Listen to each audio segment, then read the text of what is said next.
I formally invite you to a dinner party. Ooh.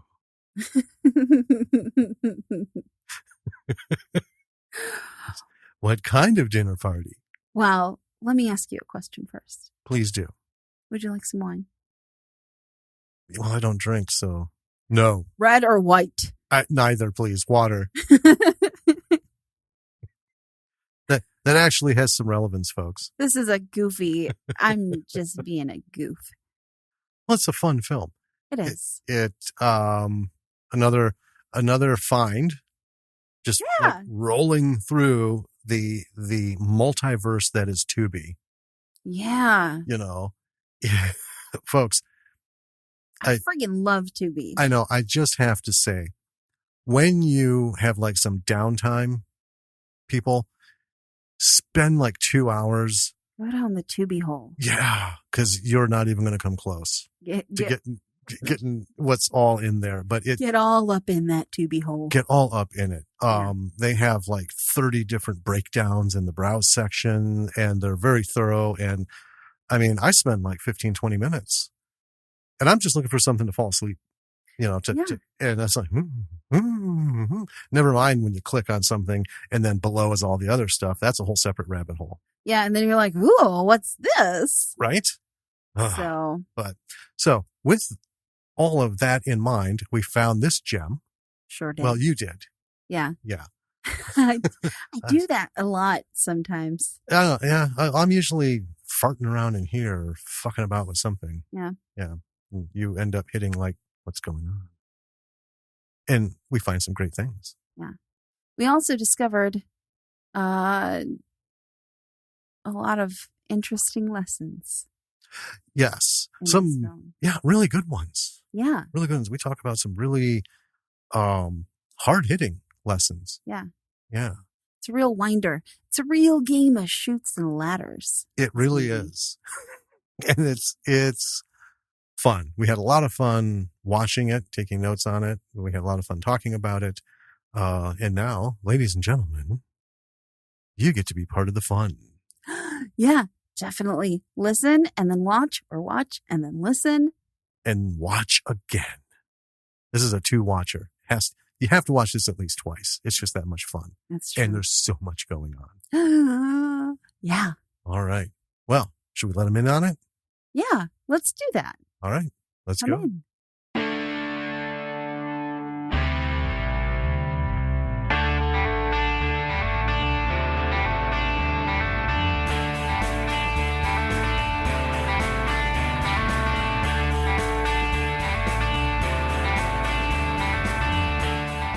Hey, B-Siders. Welcome to another episode of Bravo for the B-Side. This is Jim. And this is your manic pixie dream girl, Danny. Is that going to be our new thing? I'm going to do a bit now where I pick a movie trope that I am. Okay. Yeah. Cool. You could pick a movie trope that you are. I think I'm good today. Okay. I didn't have time to prepare for this. This was not discussed in the company meeting. Well, we just had it. So, I mean, you could have brought it up. Yeah, let me know when we're having company meetings. I'm looking over the minutes right now. Are you? Yeah. Well, oh, God. All right. Well, we have a fun movie this week. Mm-hmm. It was a lot of fun. Had some really interesting elements that caught us by surprise. Yes. But before we get into that, got some things to talk about. Yeah, as of this recording, we are 11 days out from our vacation. Yes. And this, coincidentally, is the last recording we're doing before vacation. Ooh. So by the time this comes out, it will be well after vacation. Well, yeah. You know, but hey, that's how it goes. It's been a marathon, but we got her done. Oh my goodness, it's been so crazy. And we had some great interviews, a bunch of other stuff going on, not the least of which is we have a new family member. We do. Jean-Claude. Yeah, Jean-Claude Van Roomba. Yes. So named after Jean-Claude Van Damme because, you know, it's Jean-Claude Van Damme. Yeah, got ourselves a Roomba. And Jean-Claude has been busy. I should have picked a JCVD trope to put up in the beginning here. Oh, nuts.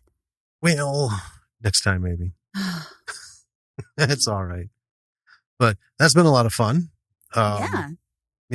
Yeah, messing with stuff. And not the least of which was your letting him run at midnight, which was a pleasant surprise for me.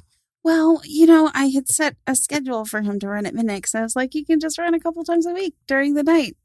But you stay up pretty late, and he's also he himself isn't very loud. No. But the jet engine that is the bin empty function. Yeah, we have the one we got the bass that empties it out, and holy shit, it's the first time we heard that sound, literally like a single engine turbine. Yeah. Just Midge covered her ears. Yeah, she's not a fan of loud noises. No. So that didn't go well. She never has been. No. 4th of July has never been a real big holiday around here because she's not a big fan of the noisy. Well, I'm not. Well, neither are you. Yeah. So, she's in good company. Yeah. Yeah.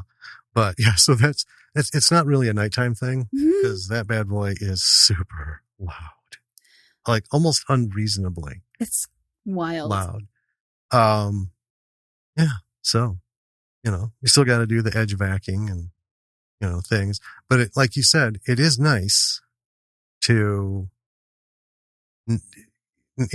not have the accumulation of little bits and bobbles. Yes. Right? Because I just ran him earlier today and let him do his thing. Yeah. It's kind of fun to watch. Yeah. Like, when you're walking around your house and the floor's not dirty, you vacuum weekly. Mm-hmm. You don't have any pets. It's not like, it's a, fur fest or anything up in here.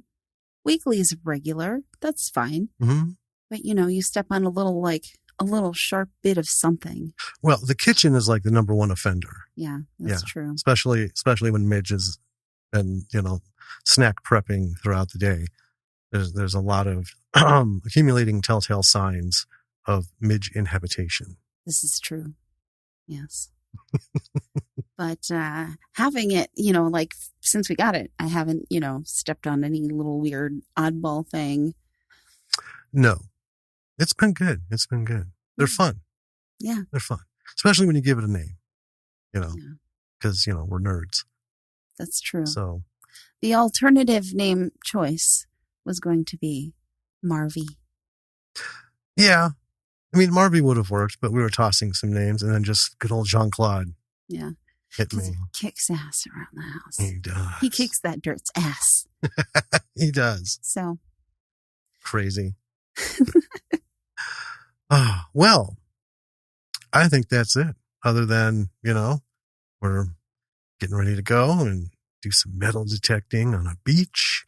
Yeah, we got our sticks for our scoops. And be grown-ups by ourselves for a week. A whole week. While our daughter's getting spoiled by her grandparents. Without having to work.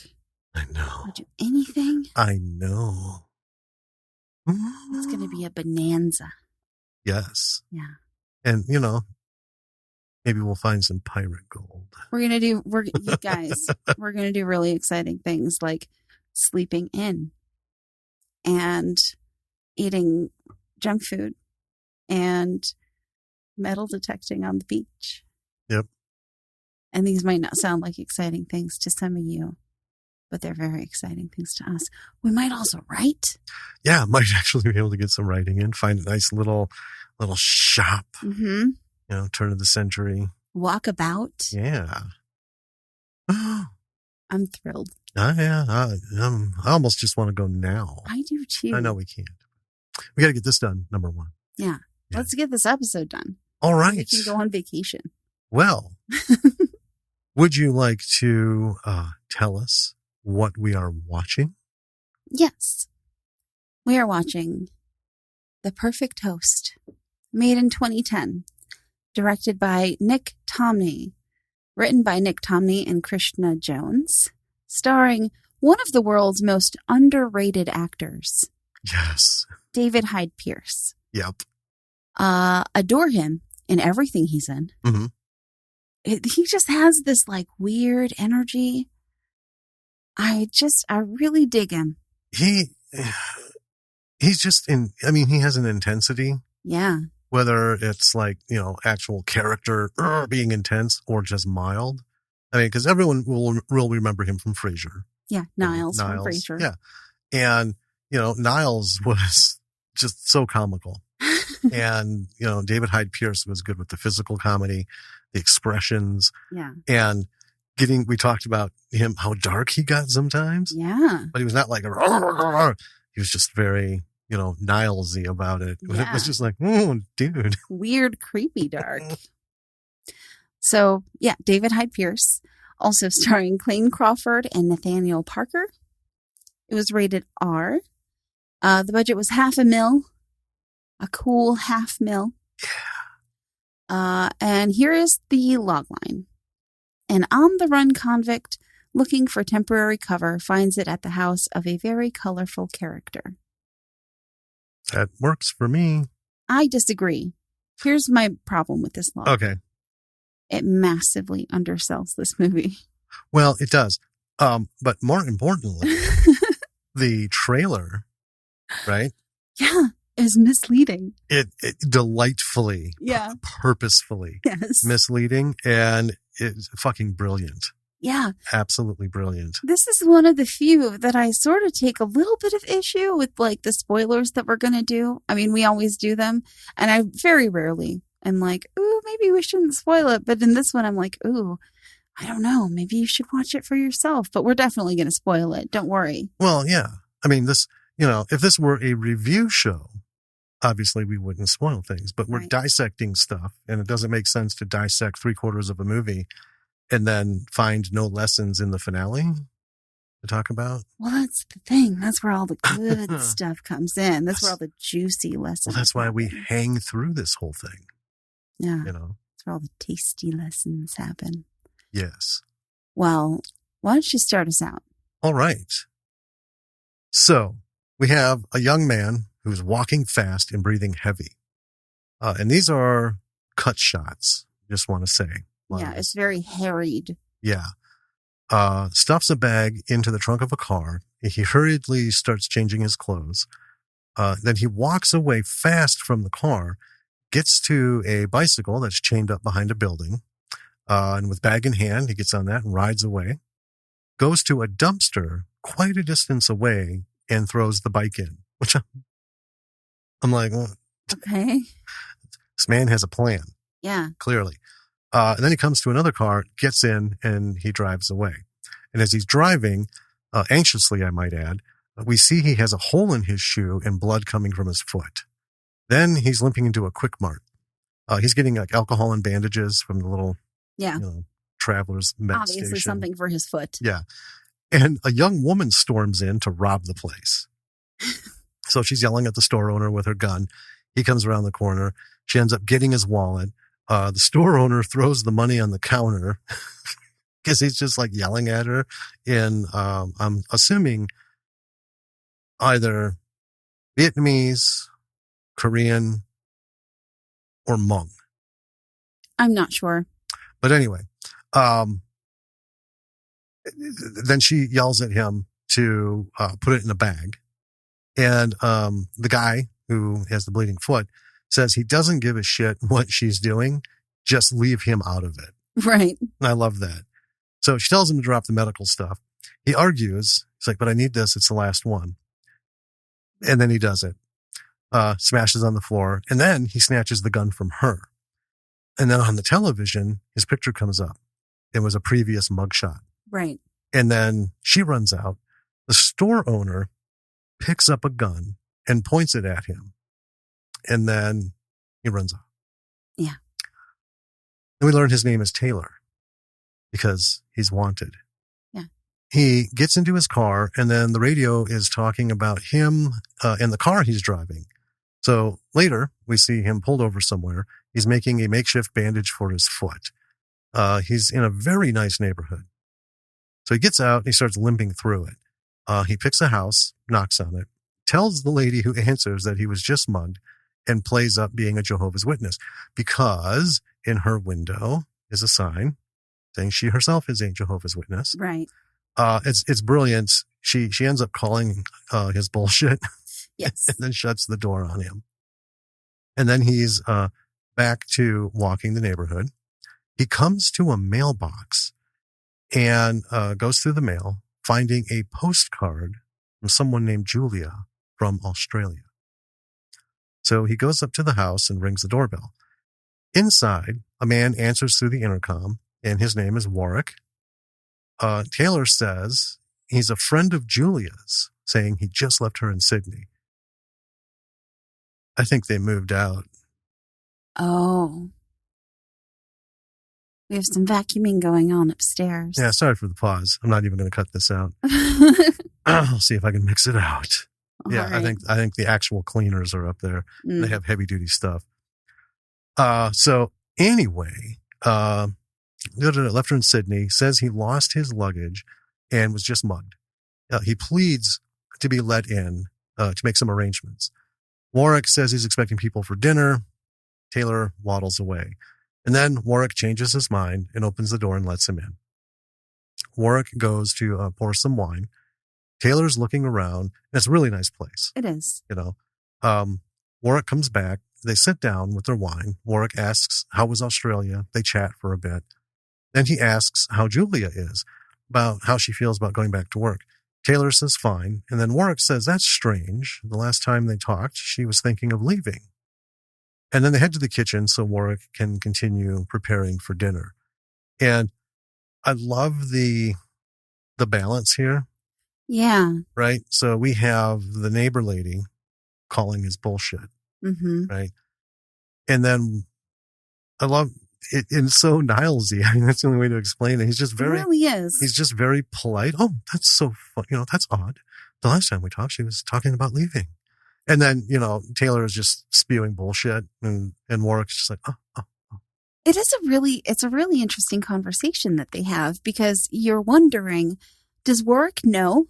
Like, is he just, you know, letting this play out to see what happens? Right.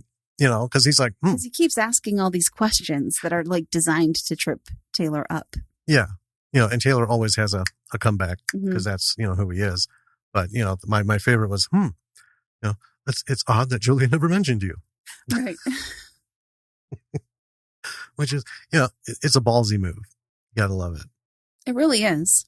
And so I want to just make a note.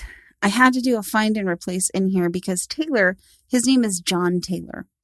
Right. He introduces himself to Warwick as John. So Warwick calls him John. Yes. But you called him Taylor throughout all your notes. And I just decided to call him Taylor through my notes as well. Oh, okay. Well, I mean, I could have easily switched calling him John. So if I miss a John up in here. I'll just let it go. Okay. Okay. So Taylor pretends to make a phone call to his like cousin or whoever that he's pretending to be meeting and says, oh, his cousin is unavailable. Can he stay a little longer? And Warwick graciously offers to make a call to the airline to like get on them about Taylor's lost luggage. Right. Offers to do something about it. Yeah. And Taylor makes up a terrible last name. I can't remember what he said it was, but it was like John Johnson. Yeah. And Warwick's like, John Johnson? Oh, that's weird. And he's like, yeah, my parents were terrible. And I wrote in here, I do not believe for a second that Warwick believes this guy's terrible story because he goes through this whole rigmarole of talking to the airline on the phone. Mm-hmm. And he is like very insistent, you know, on this, whoever he's talking to on the phone. Get your manager. Okay, well, the manager will call us back, he says. He hangs up the phone. Yeah. And he ends up inviting Taylor to stay for dinner. So while Warwick leaves the room, Taylor steals the money in his wallet and drinks more of the wine. Yeah. So we now see a small flashback of Taylor putting on his disguise earlier, and being in a building. And then we're back in the present, and Warwick's asking him all kinds of questions about Julia. He cheerfully suggests calling Julia and picks up the phone. Taylor, meanwhile, is like freaking out. Yeah. And then Warwick is like, oh, it's voicemail. So he leaves a message for Julia. Taylor then asks to use the restroom and he like limps in there. And Warwick asks him about his foot. And Taylor doesn't really give an answer. He looks at his bloodied foot, and then we get a little quick flashback of him remembering a girl. Yeah. And then we have Warwick setting the table while talking to Taylor, mentioning a friend, one of his friends coming over he's a prosecuting attorney. He works for the DA's office. Yeah. And this freaks out Taylor, who tries to make an excuse to go. And then Warwick turns on the radio and Taylor's listening to the report. And he's trying to listen while Warwick is babbling at him about his friend. And eventually, and the radio report is about Taylor, right? Yes. Robbing a bank. Yeah. And eventually he has to tell Warwick to shut up so he can hear the report. And Warwick is taken aback. Yeah. And Taylor pulls out the postcard and, just plays his whole cards. I lied, right? And Warwick is shocked.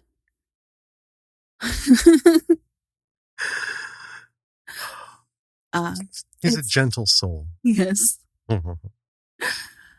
Taylor pulls out a cigarette and lights it up, and Warwick's like, I don't mind if you smoke. I know. That's ballsy. No, it's fine. Smoke in my house. Yeah. And then Taylor holds a knife to Warwick's throat, and Warwick says, I love this. You can't kill me. I'm having a dinner party. He says it with such a straight face and such intense, it's been planned. Right. I'm having a dinner party. I'm busy. You can't kill me. And Taylor makes some pretty serious threats and tells Warwick to call his friends and tell them to fuck off. So Warwick makes a call and he says, hey, I'm not feeling too well tonight. Don't come over. Can you let the others know? And hangs up. Taylor then takes his shoe off and Warwick looks at it and his sock is all bloody. He's got it makeshift bandaged up. Warwick looks like he's going to be sick. Mm-hmm. He goes into the kitchen to get some water and he dives towards Taylor's foot. And you initially think that he's going to help take care of it or something. Right. But he starts scrubbing the floor.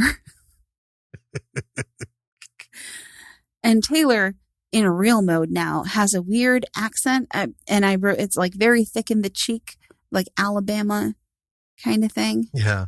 Which he didn't have before. No. So this is real Taylor. Yeah. Right? And Warwick is just wiping the floor, ignoring the foot. And Taylor asks what he's doing. And Warwick's like, well, I'm cleaning up your nasty mess. And Taylor kicks him. Yeah. And a good one, too. Oh, yeah. A real solid one. So right after that, we cut to the police department. We have an older detective who's coming in, goes into an office wherein a younger detective is sitting. The young detective has witness statements about the robbery. Seems Taylor asked out one of the tellers several times, so she had his home phone number. Back at the house, Warwick asks Taylor why he did it in the first place. There's always ways to earn money. Stealing is not the answer. So Taylor gets up and goes over to him, and he's looking really groggy. Yeah. Right about now. He tells Warwick he's going to kill him. But he may change his mind as long as Warwick can basically shut up and follow his instructions. Yeah, that's fine. Just after that little bit, he looks even groggier. Right. I'm like, oh, his foot must be bleeding out pretty bad. Right. He limps away to sit in a chair. Warwick follows with a towel to wipe up blood from his foot. Yeah, Warwick's very concerned about his floor. Oh, you know what? If you think of Niles and Frasier and you think of his house and Frasier's house, that's exactly the setting they're in. Yeah. Pristine. I mean, absolutely pristine, you know. So in the chair, Taylor drops his wine glass and then he falls out of the chair. And Warwick is complaining that everyone was running late. So as Taylor falls over, Warwick throws a plate across the room. He's angry. This is, ooh. Yeah. Yeah. It's shocking. And then he picks up the knife saying, it's a cheeky little drug, isn't it? Oh. I don't want to mention this right now. I do. Okay. So in the beginning, we missed it in our notes because it meant nothing. One of the pleasantries was when he invited him to have some wine. Oh, which do you prefer, red or white? Mm-hmm. Taylor said red. And looking back, Warwick was drinking white. Yes. Right? That's important later on. So he drugged the red wine, clearly. Let's see. So Taylor is tied to a chair at the dining table. His eyes open. Now, Warwick is talking to himself. Yes. Plates are set at empty chairs around the table. So Taylor's at one end, Warwick is at the other, and there's 4. Right, 2 on each side. Yeah, 2 on each side, 4 plates at the empty chairs. And then suddenly we see people. Yeah. Right? And you're like, well, hold on. Huh? And then it just, takes a little bit here to readjust. But they're not really there. They're in Warwick's head. He walks around eating food from the plates as he talks to the imaginary guests. Yes. And I mean like shoveling in big amounts, right? And he's having quite a good time as Taylor is trying to fully wake up and figure out just what the fucking hell is going on. Warwick introduces Taylor to everyone. And he imagines their conversation with Taylor. Taylor yells, "Fuck you," and Warwick punches him in the face. Yep. Then he asks the DA to talk about his cases. Because, they have a real criminal at the table. Taylor sees a piece of broken plate near him. He leans over to eat his food, and while Warwick is talking with his imaginary friends, he snaps up the piece in his mouth. Warwick gets up from the table. Taylor starts to cut himself loose. He tries to hobble away. This is awesome. He's still drugged. So he gets up and he just more falls forward and falls over a chair. Now, and then we see it from Warwick's point of view. He's seeing one of his imaginary friends on the floor. Yeah, Chelsea. And he's like, "Oh, Chelsea." And runs over to help her. And then he knocks out Taylor. It was just so funny. Yeah, it's very physical comedy. It is. And the editing for these little bits too, let's just say from front to back. Really good. Beautiful. Perfect. Taylor is back at the table. Plates are cleaned up. Warwick asks Taylor if he's going to apologize to Chelsea. Taylor laughs. And then Warwick crawls on the table with a knife and points it at Taylor. Taylor apologizes to Chelsea. Yes. Imaginary Chelsea. Yep. Warwick, satisfied, carries on the dinner conversation by asking Taylor what's new and interesting. Taylor says he's having dinner with a lunatic. Nothing interesting about that. And then Warwick runs off. Mm-hmm. And what the hell? And Taylor's just like, He comes back with a Polaroid. And then he snaps a picture of Taylor. Mm-hmm. What the fuck? So then he darts off again. And comes back with a photo album. He starts flipping through. He's very excited about this photo album. He's eagerly showing Taylor, right? There are a number of dead people in it. Yes. He shows the album broken up in sections of 9 p.m., midnight, and the finale. Was there a 3 a.m.? Yeah, there was a 3 There was a 3 a.m. And then the finale is 6 a.m. Okay. There is a particular man that is shown on every page as he's doing this. So it's the last part of it. Mm-hmm. Leading up to the finale where he's in the bathtub with his throat cut. And in the pictures, he's in various stages of being beaten. Yes. Until we see him in a bathtub with his throat cut. And you're like, fuck, man. Well, yeah. So this album is really interesting because here's what I found really fascinating. There are maybe 2 or 3 separate people in this album that are going through the various stages, right? Right. But around them and around the Polaroids and the pictures are hand-drawn pictures of Warwick's imaginary friends. Yes. who were present for all of these parties. Yeah. It's a wild photo album. It's crazy. You know, this is the kind of thing. So there used to be a time, I can't remember the name of the store. They sold movies, not a huge selection, like the current stuff and some cult stuff, but they had tons of like movie toys. Okay. I can't remember. They didn't last long. It's where I got Buddy Jesus. Sure. Right. And the Star Wars script. You know, they had stuff like that. It'll come to me at some point. But anyway, this is the kind of stuff that I wish they had those stores, because I wish movies like this would publish. Right. I'll get one of these weird photo albums. Yeah, like mass reproduce the photo album. This would be fucking funny as hell to have in your hands. Oh my, it'd be so freaky. How would you explain this to someone? You're like, hey, check out this cool memorabilia I have. Like, hey, you want to see a prop from The Perfect Host? Check this out. Isn't this fucking great? Then your friend is like, oh my God. Well, yeah, but think of like the movie Seven. Never talking. They had one person writing all those fucking journal pages. Can you imagine? And in fact, they're on one of the like DVD specials on the nightmare that was that job. And that was their job. Because they, the director's like, I want authentic shit. I don't want just like a page and then blank books. So they had to rough up. I mean, not all thousands of those, but he did so many pages. Yeah. That would be cool though. We have the Reanimator standing on a bookshelf.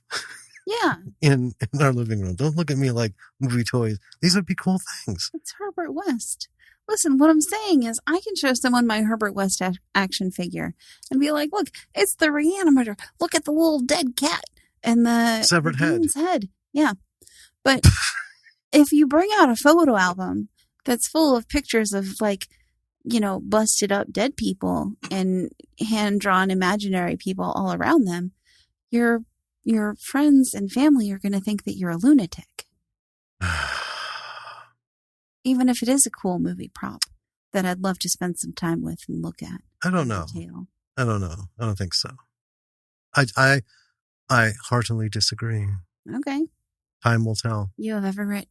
will it? Hey, I can find the time to freeze frame every shot of that fucking book and do my best. You're going to recreate it? To recreate it. That's psychotic. I love you so much. Okay.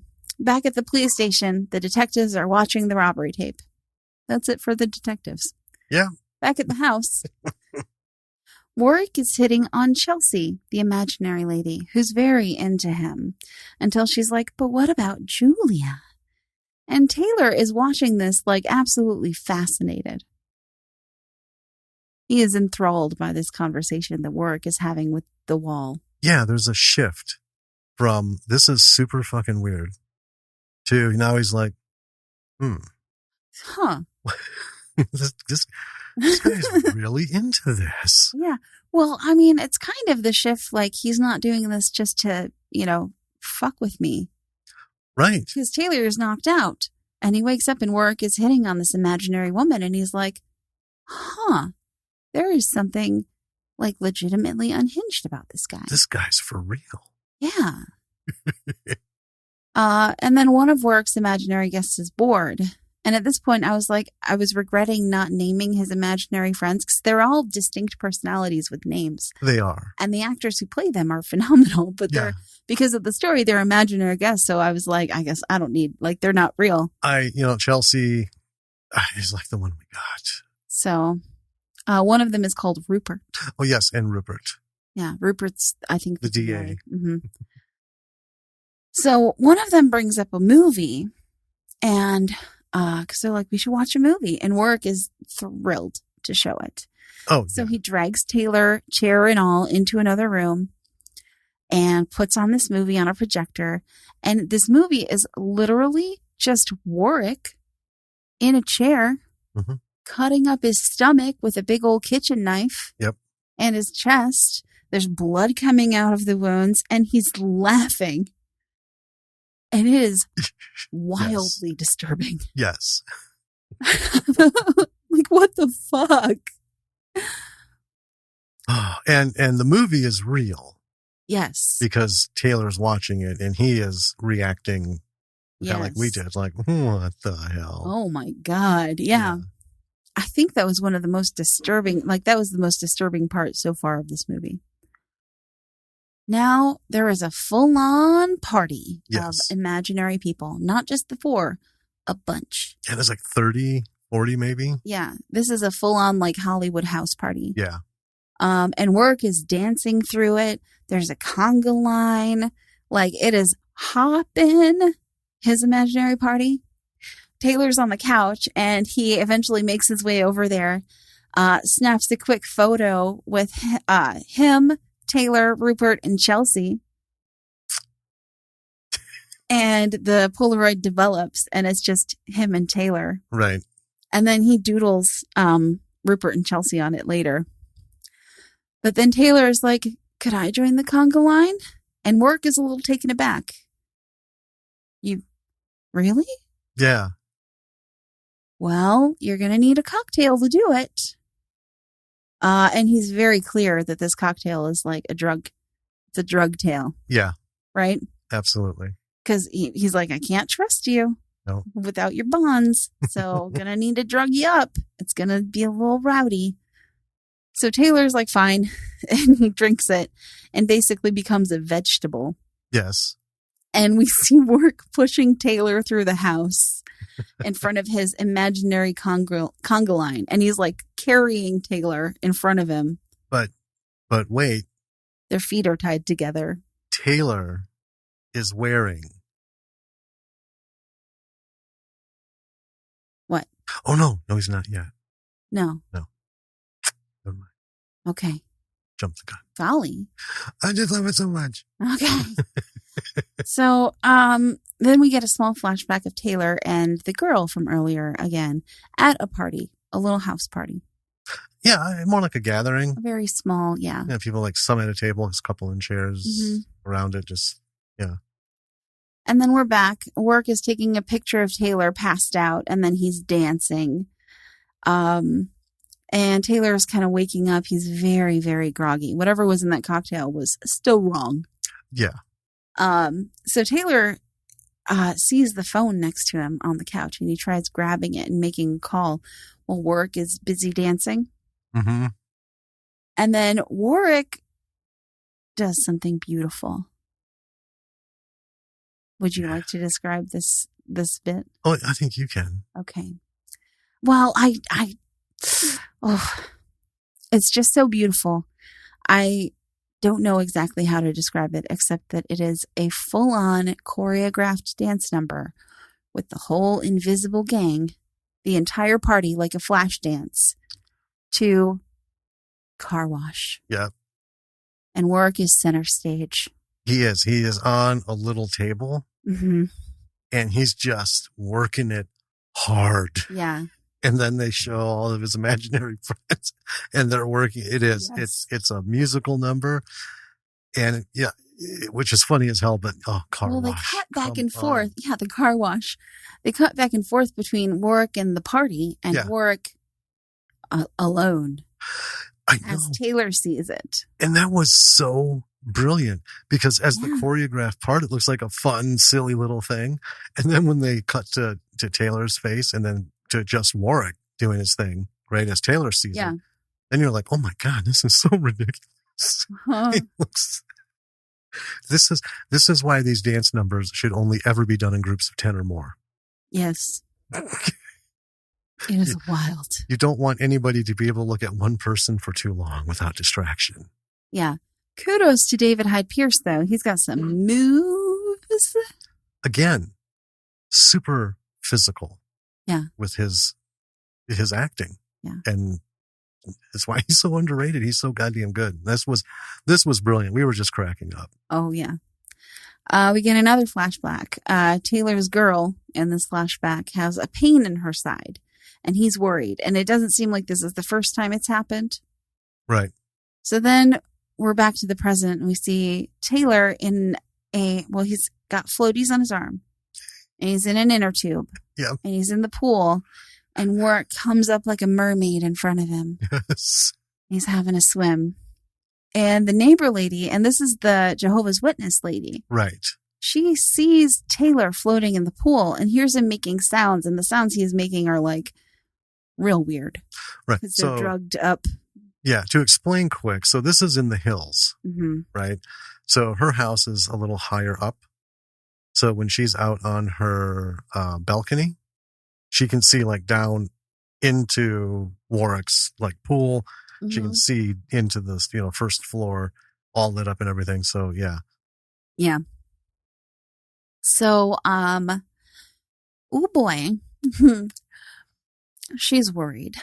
So she comes down to check in, and Warwick, hearing her come, slaps a Creature from the Black Lagoon mask on Taylor. Because by this point, Taylor looks pretty beat up. He's got scratches on his face. He's got bruising. Well, I mean, he's been punched a few times. That's true. And he pretends that Taylor is like just drunk out of his mind. He's like, we just came back from a party, yada, yada, yada. He's had a little too much. We're going to turn in. Don't worry. We'll be quiet now. And it takes a little bit of convincing, but she eventually goes away. But Taylor is like trying to get her attention this whole time. He's making, he's trying to get her to help, but she's fooled by Warwick. So she leaves, and in the house, Chelsea is worried that the woman will call the police. And the friends all kind of like gang up on Warwick now. Like, dude, you got to get your shit under control. One mentions Taylor's foot, says it needs some attention. And Warwick is pissed now because all his friends have turned on him. Taylor nearly got him caught. Yeah. Well, the focus is becoming Taylor. Yeah, that's true. And Warwick's not about it. So he grabs a hot poker from the fire and uses it to cauterize the hole in Taylor's foot and to stop it from dripping on the floor. I'm fucking done with your foot dripping all over my floor. It's horrible, but it was hilarious. This movie's really funny. It's oh man. So after that, we have another flashback. So the young woman from Taylor's flashbacks apparently needs a procedure, but the insurance says it's not covered because they consider it an elective. Taylor says they need to get some money. The woman says no, tells him they're not going to steal any money. He says he's done it before. She says, yeah, but he went to prison for it. So Taylor is waking up again after that. He's at the table tied to a chair. Warwick is taking another picture of him. Tick-tock, tick-tock. Yes. He's also playing chess with one of the imaginary people. Taylor asks Warwick to listen to him. Asks Warwick to let him go. Warwick says every action has an equal and opposite reaction. Warwick says he's glad Taylor is his guest, but he has only himself to blame for the situation. Right. Then he starts to put out postcards on the table. From different places. Yeah, just like a little sack. Like he's dealing them out. He grabs one and he starts writing, Dear Warwick. And it's the same handwriting that was on the Sydney postcard from Julia. Taylor asks, so where is she now? Warwick says she's in Bangkok. And then Taylor asks, who is Julia? He tells Warwick that Taylor asks who is Julia, and then he tells Warwick that, he's Julia. Warwick is Julia. Yeah, Warwick is Julia. And Rupert and Chelsea. And they're all him. And Warwick just walks away. Then Warwick is handing out fine cocktails. Yeah, these are end of the evening cocktails. Yeah. The classy ones. Oh, yes. Taylor asks, what now? Warwick says, it's quiet time to reflect. Taylor says, well, that's not very entertaining. Then we see Warwick saying, If you win, I'll grant you your freedom. What do I get? And we pull back. They're playing chess. And then we have a flashback of Taylor in a bathtub with the young woman, and he's teaching her chess. Mm-hmm. So presumably he's good at it, possibly. At this point, we don't know. Yeah. Well, before we saw Warwick saying, if you win, grant you your freedom, when Taylor was like, that's not very entertaining, Warwick was like, well, what do you want to do then? Right. And Taylor looked at the chessboard pointedly. Yeah. So we also have shots of him at the bank as they're doing this, back and forth. And it looks like he's scoping it out. And then back to Warwick, he's asking Taylor, oh my God, he's asking what Taylor can do for him if he wins, meaning Warwick. Several more shots of Taylor in the tub and then getting ready to rob the bank and so on. And then back to Warwick. He says he knows what Taylor can do for him if he wins. And then Taylor says, checkmate. And Warwick is stunned. Yeah. He's like, what? He's like, didn't see that coming. Never seen anyone play like that or play that way. Something like that. So, kudos. Well, he genuinely didn't think Taylor could win. No, which means he might have, not been paying attention. Just right. Kind of like full of himself. The fool's just moving pieces. Well, regardless, here's where we are. So Taylor has won, and he reminds Warwick that, he said he'd untie him. So Warwick walks away. Taylor is not happy, and then Warwick comes back with a knife, and after a minor panic moment, unties Taylor. Warwick tells him he's free to go. So Taylor hobbles off, and Warwick calls him a worthless little man and starts goading him. Oh, yeah. Calls him a nothing. He's forgettable. And then Taylor grabs a Japanese knife off of the wall. Yeah, there's like a series of them. Yeah, different, katanas and different things. Then he stabs Warwick in the stomach twice. And then Warwick is laughing. He stands up. There's no wounds. The fucking knife is a fake with a retracting blade. Right? What? So then he slams Taylor against the door, knocking him out again. Mm-hmm. At this point, I'm thinking, no matter what happens next, this guy's going to have some serious brain damage because Warwick has been fucking hammering that head. A lot, one way or another. So, Taylor wakes up in a bathtub, tied up. Warwick is imaginary fucking one of his guests at the sink. And they don't do that from Warwick's point of view. Yeah, so you don't ever actually see her. You just see him air fucking. And this is probably, to me, the single most disturbing bit in this whole thing. He's shouting, "Love me," as he comes. And then we cut back to the detectives. No lingering with love there.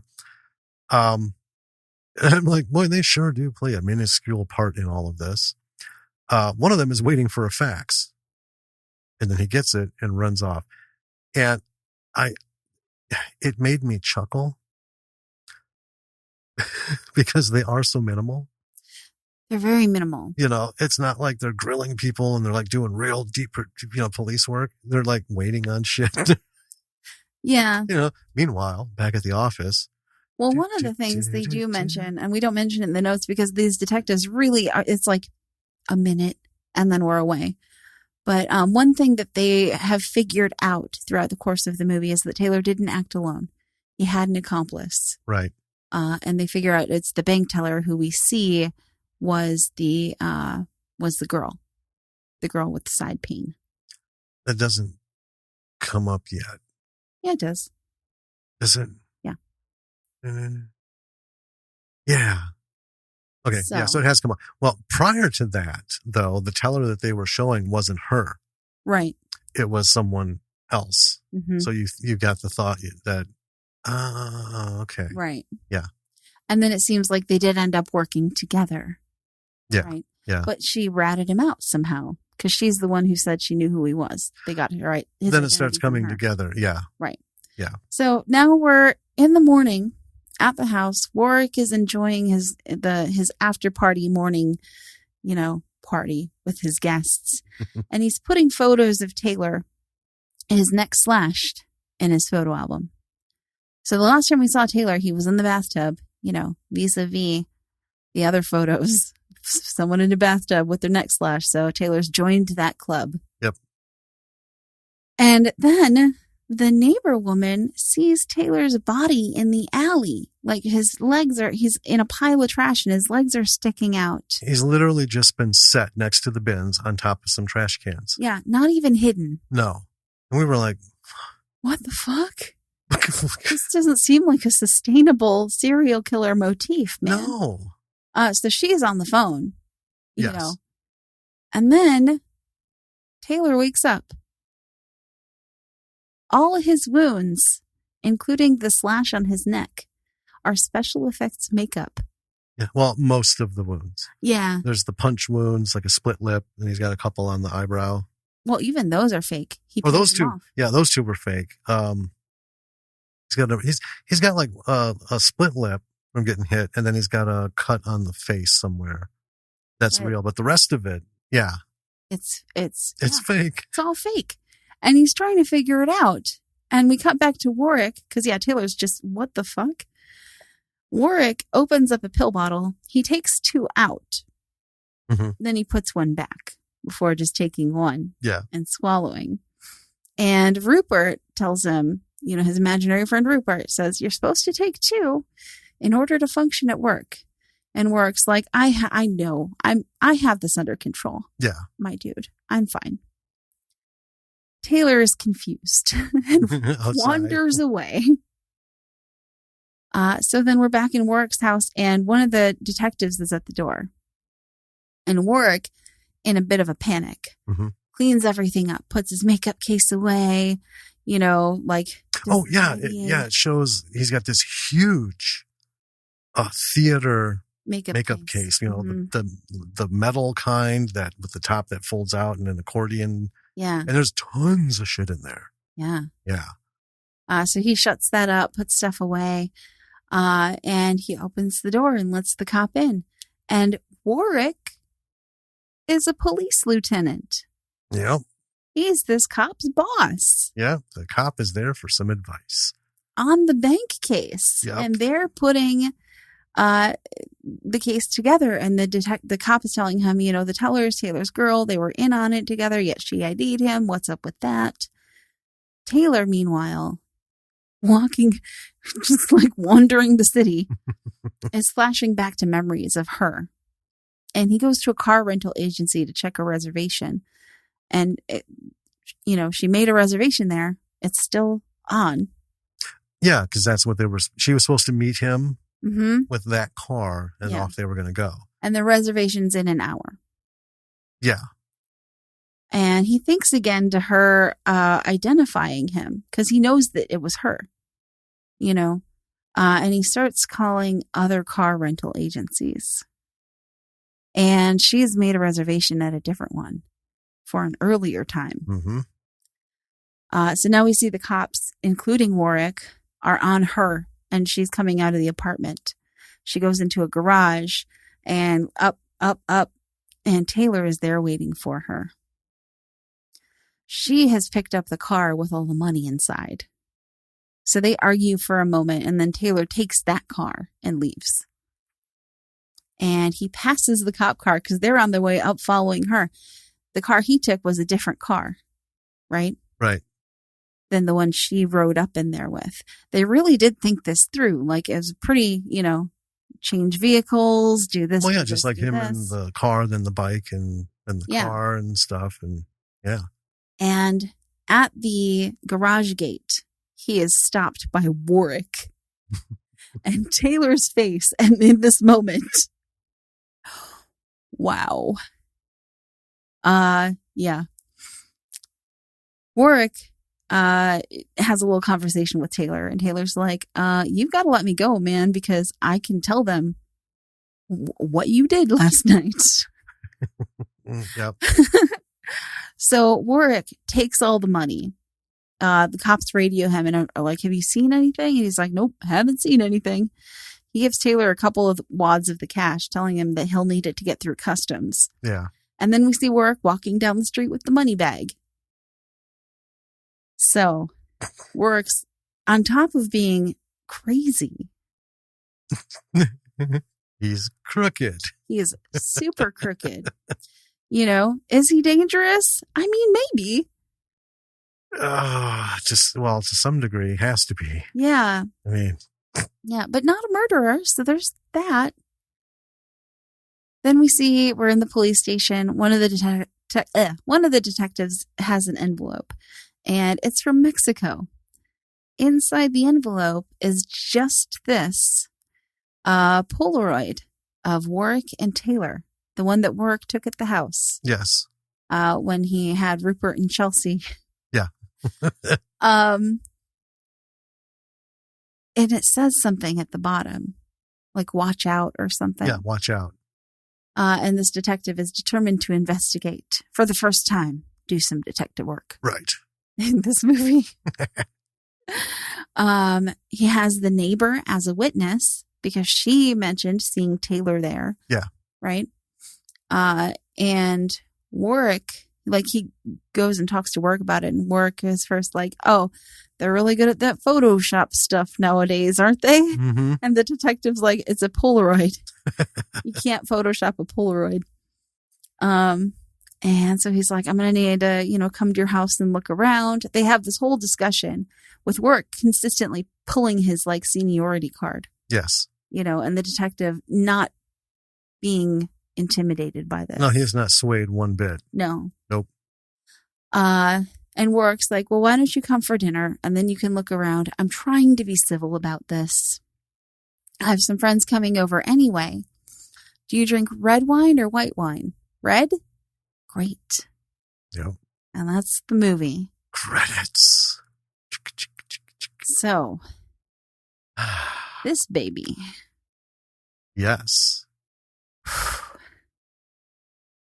Okay. Let's start with the trailer for this movie. I was just going to say, let's talk about the trailer. Yeah. And what brought us into this. So, oh man. I don't think we were looking for a movie particularly to watch for the podcast. We needed one to watch, but I was just kind of looking and I happened to see this and played the trailer and I was like, what the F?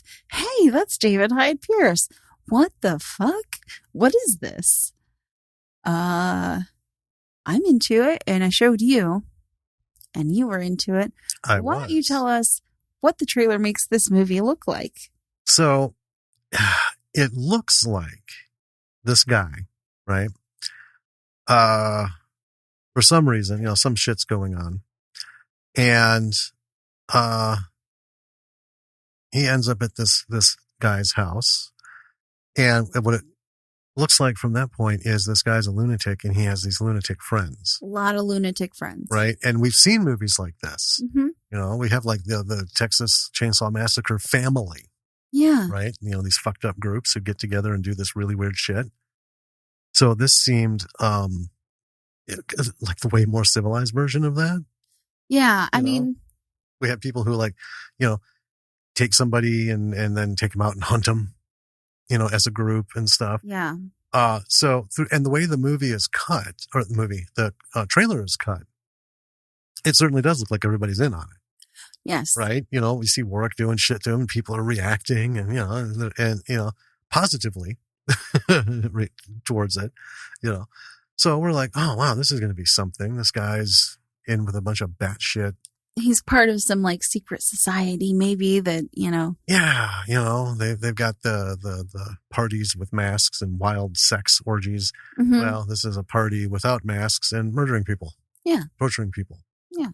I mean, that's what it looks like. Yeah. Which I'm down for. I mean, not in real life, but as a movie. Well, yeah, that's why we watched it. We're like, this, and it looked fun, not funny, fun. Mm-hmm. and plus it was David Hyde Pierce. Yeah. So we're like, oh, fuck yeah. Let's do this one for the show. Yeah. And we did. Uh-huh. Yeah. Brilliant. Number one, brilliant marketing. Gave nothing away to the one-sided freak show. Yeah, that I is was Warwick. totally surprised. Yeah, And I didn't feel bait and switched either. I was like, this is somehow even better? What? I know. And they did it so well. Mm-hmm. Like I said, the editing made these transitions so smooth. You weren't like, there wasn't any visual shock. It was really very well done. It was very seamless editing. Like, let's take the when Taylor knocks over Chelsea in the chair. Yes. Right? And they cut between the back and forth. The chair is in like the exact same position mm-hmm. in both takes, I guess you would call them. Both shots. One's with Chelsea and one's without her. Yeah. And it's that way throughout the whole film. It's very interesting.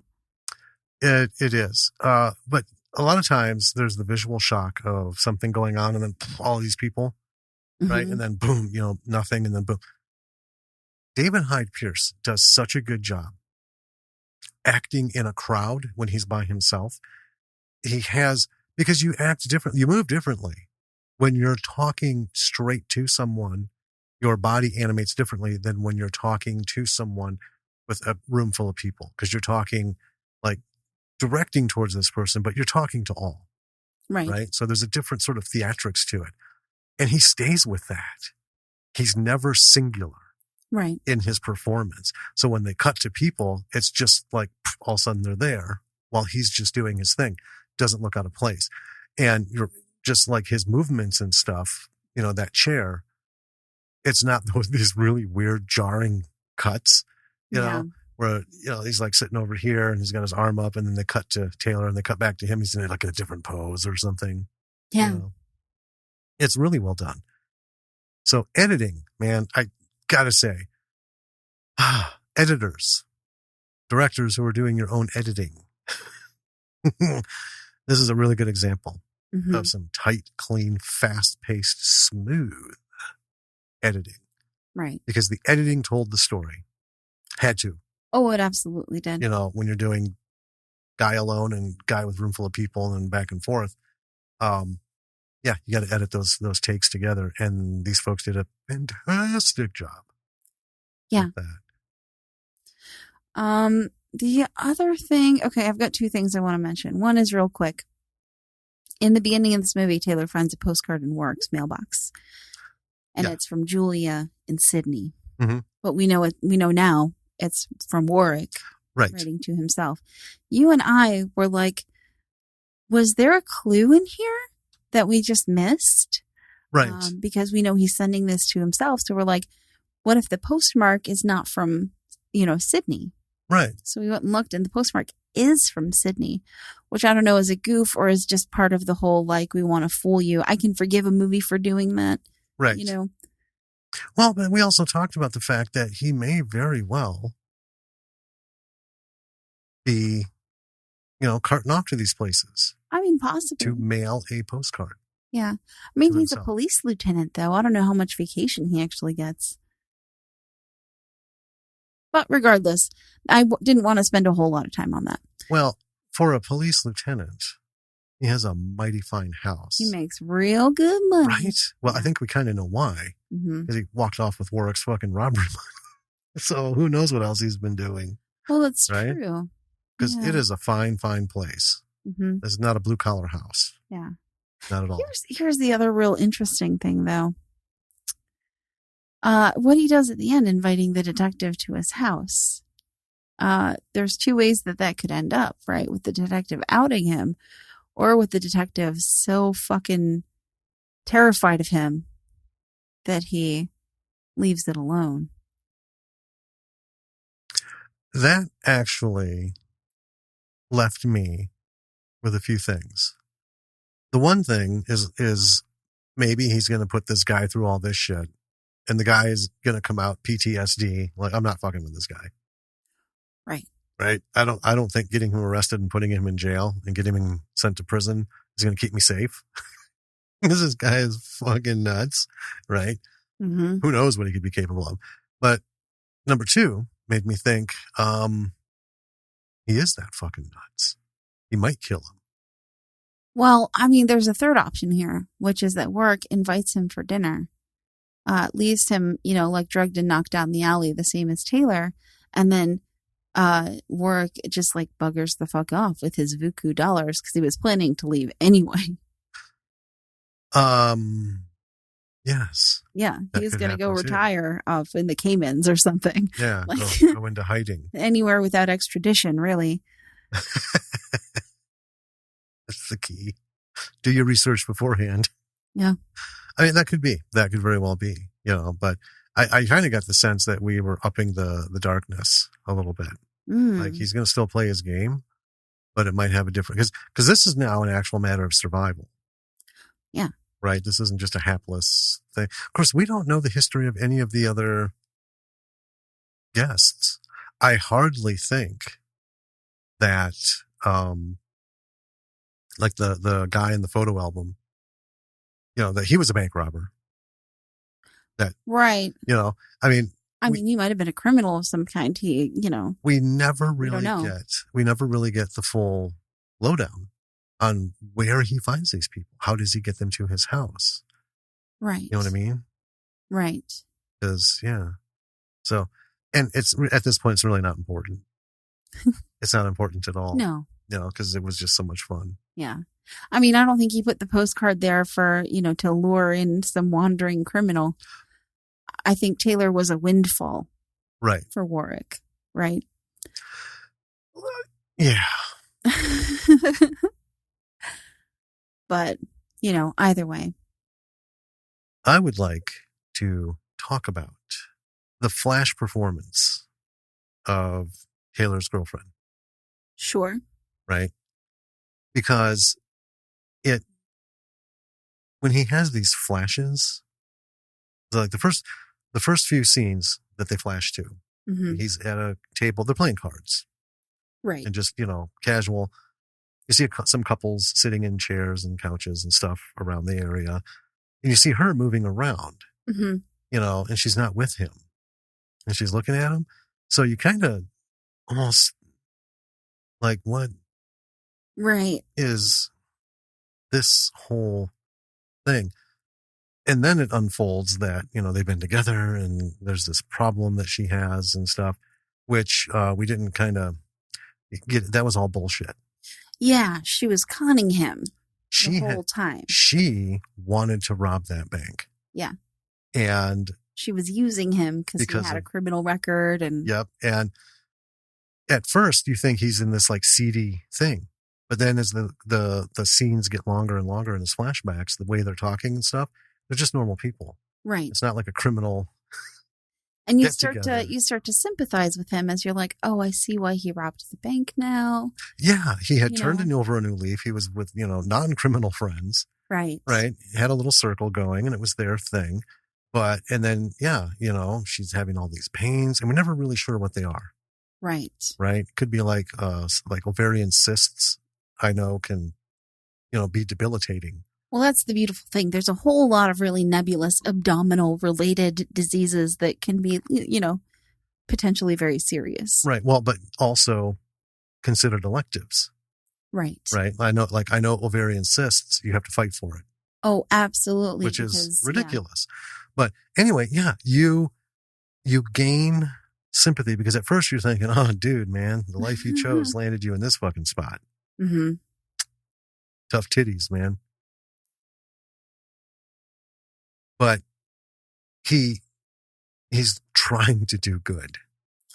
Right. Right. They're in a situation. She's a bank teller.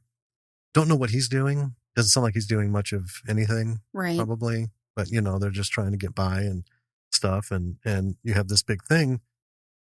So it's desperation. Right. And he's like, well, I have the tools. I can do this. I know how to do this. Yeah. Right. But for her fucking him over. Yeah. It would have worked. Oh, yeah. He'd have gotten away with it. So, well, And it's because one of the things that bugged me was how the fuck do they know what car he's driving? Yeah, at the beginning. Like he's in the car. Mm-hmm. And it was the car he switched to. Yeah, after, running off and finding a bike and then ditching the bike and running like 4 blocks to a car. How? But it is a little explainable because we get the news about the car, which is after the gas station. So you're kind of like, oh, well, maybe the gas station guy reported him. Maybe. But it seems unlikely, Right. This is all happening very fast. Yeah. But I think it's a really interesting mechanic telling his story through flashbacks, which is done improperly often, right? Yes. It's in my personal opinion, it's often used in a very lazy way. Yeah. As exposition. Yes. But not in this movie, because this movie is taking place in real time, right? Right. And he's in this situation. And so we're learning about his motivations and stuff through the flashbacks. Yes. Because A, it doesn't make any sense for him to explain his whole life story to Warwick. No. And B, because it's important that we, know about him and care about him a little bit, because he's really just, from the beginning of this movie, he's just a dude who robbed a bank and like busted into this guy's house. Right. And then you're like, well, I don't know if I feel so bad for you that Warwick turned out to be a lunatic, because you're not so great yourself, bub. Right. I mean, it actually reminded me of this, the way this was pieced together and the way they backfilled it, right, with these cutscenes and didn't get like too overly into it, reminded me of The Life of David Gale. Okay. You've brought that one up recently as well. Because it's, again, that one was one of those exceptions where it artfully brought all this backstory together and not overwhelming me as a viewer. And it was just, you're just like, and it's almost like it's happening in line with the primary story. Right. So you just get these little ahas, and it was just done so well. So this, again, the writing, number one, was key, to this being successful, right? Because this had to be written out, whether it was, the final draft before shooting and they made changes during shooting, whatever, but the writing had to lay it out so the editor could, seamlessly integrate. So again, it comes back to the editing. It was just wonderful. Just wonderful. Yeah. Something like this, extremely honed skills as a director. Yes. Because this was, I can't imagine shooting this. Every other scene had to be shot like 5 times for the different angles and the cut scenes of just Warwick and Taylor. And then same things with all the people. Yeah. Right. And Jesus Christ, keeping track of the continuity and where everything was and stuff. It was really well done. And by that meaning, again, when you see the crowd scenes, you don't immediately notice someone's not where they were just, 5 seconds ago. Yeah. You know how that happens. Yeah. Right.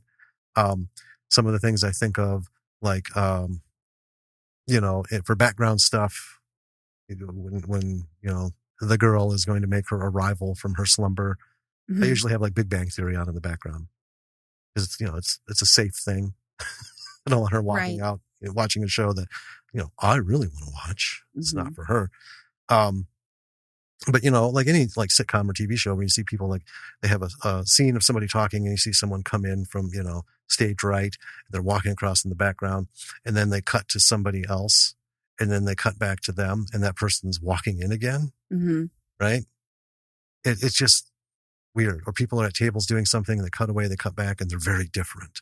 Yeah. And we know a little bit about this because in Alice Has It Under Control, that restaurant scene, Jesus Christ, keeping track of glass levels and food levels because everything was shot out of order. It's like, okay, so they would have just gotten the, I was taking spaghetti and putting spaghetti, filling glasses, emptying glasses. And And not all of it was perfect. There's like Oh no. a couple edited shots. Well, I didn't have anything to do with this, but like there's shots where Greg is sitting with his elbows on the table. Right, and you cut back and he's got his hands beneath the table. Yeah, hands beneath the table, and it's a difference between the wide shot with the both of them, where his hands are beneath the table, and then close up to him, his hands are on, or his elbows are on the table. God damn, that bugs me. You know. Yeah, I see that too, but it's, it is what it is. That was a $0 budget movie. Well, but it happens in multi-million-dollar movies. Look at the Marvel movies, right? There's at least like 5 in every Marvel film where there's some sort of easily correctable continuity fuck up. I mean, really famously, there's like the water bottle in Game of Thrones. Yes. The very famous water bottle. Well, yeah, and stuff that doesn't belong in the shot. The Starbucks mug at the dinner. Yeah. With Jon Snow and Daenerys and all them, and someone's got their Starbucks.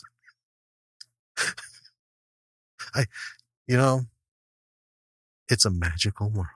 It sure is. Maybe they're just like, I want something, and there it was. I want to talk about something. Well, just 1 second. I'm wrapping up. Okay, I'm just really... Well, but my point being is, even in these high budget films where they've got hundreds of people on set to take, to manage all these different things, it can happen. So they did a super excellent job on this, and this isn't a lesson, look how well this was done and aim for that. But don't feel bad if you're looking at your footage and you've got some sort of fuck up like that. You know what? You're in a good company. Yeah. I mean, even Hitchcock had fuck ups, right? Yeah. And that's why, I think we love Ed Wood so much. He's like, fuck it, move on. Perfect. Yep. Let it, burn it. Let's go. Yep. We're not going to burn film on this bullshit. That's nothing. The audience won't give a fuck. Right. So you had something. Yeah. I want to talk about subtlety, and I want to talk about storytelling through subtlety. So that sounds like a really vague concept, but there are 2 examples just in this movie that I want to talk about. So the first one is when Taylor is starting to realize that he's been drugged somehow. And we're starting to realize that he's been drugged, that it isn't just his bleeding out. Right.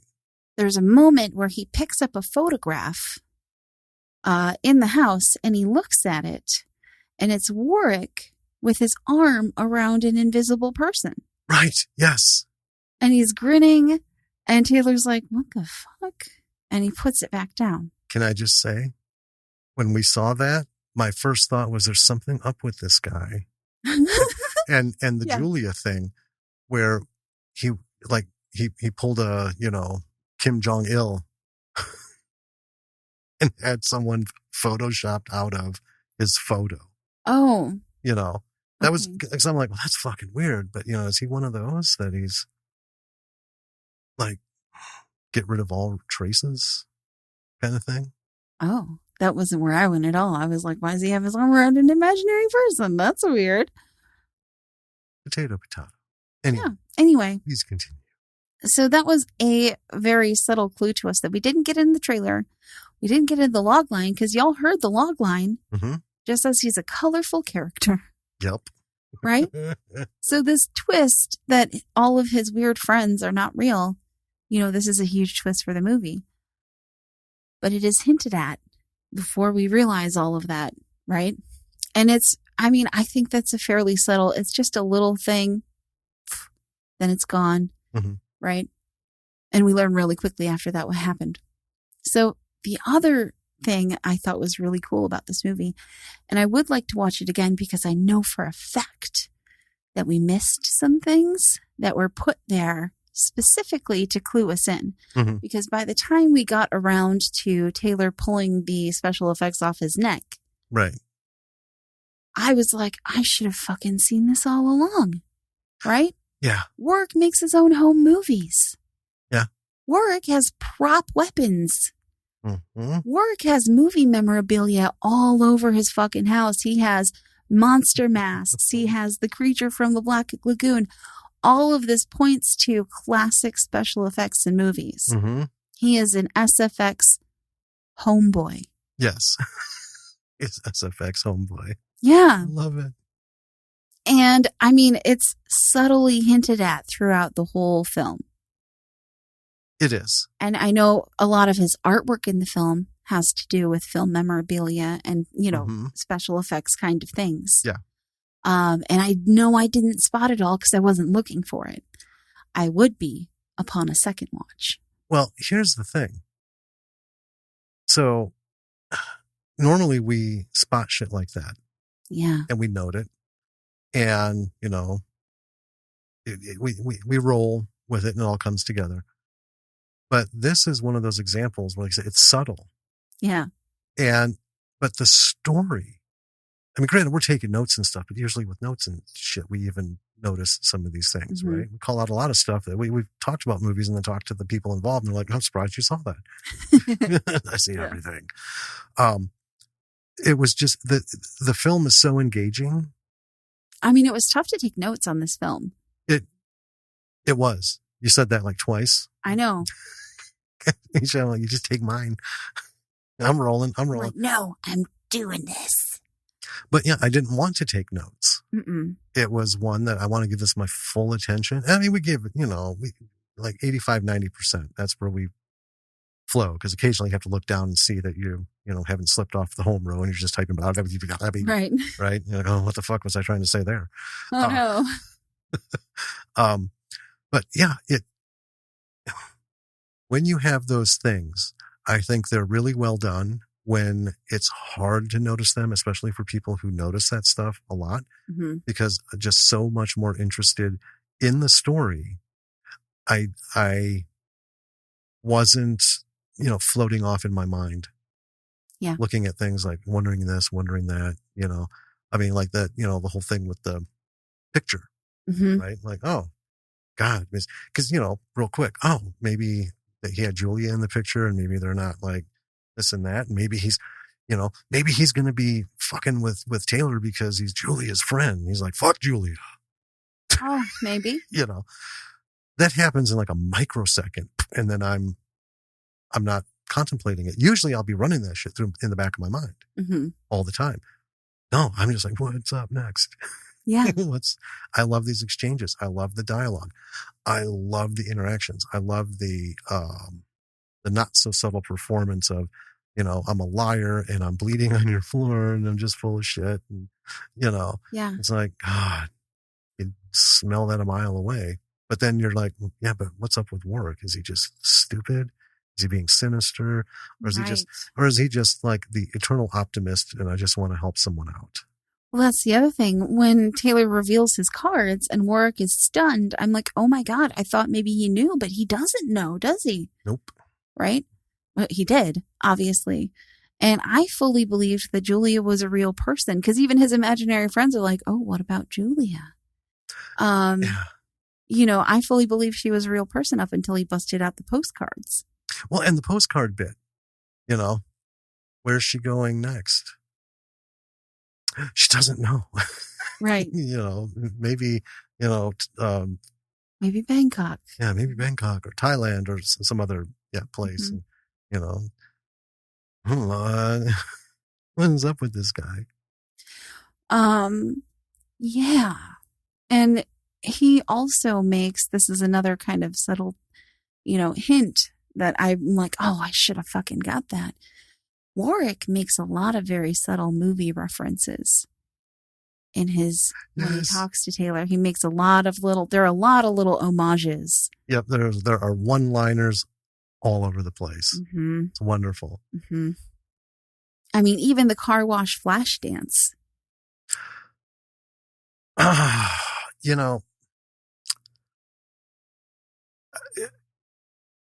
That generation of music is so undervalued in modern movies. They usually do it to like make a thematic statement or like a punchline.